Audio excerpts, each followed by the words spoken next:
স্বাধীনতার 54 বছর আমাদের মান মর্যাদা অন্য জায়গায় বন্ধক রাখা হয়েছিল, অন্য দেশের কাছে বন্ধক রাখা হয়েছিল।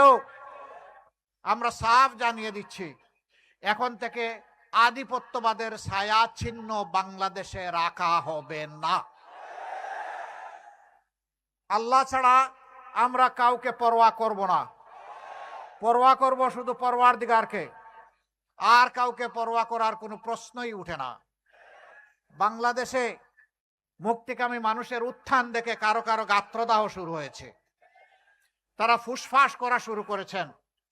তাদেরকে পরিষ্কার করি, ভাই বন্ধু হয়ে থাকো, ভাই হয়ে থাকো, আমাদের যে প্রতিবেশী হয়ে থাকো। আমরা তোমাদের কোনো আভ্যন্তরীণ ব্যাপারে নাক গলাতে চাই না। মেহেরবানি করে আমাদেরও আভ্যন্তরীণ ব্যাপারে আপনারা নাক গলাতে আসবেন না।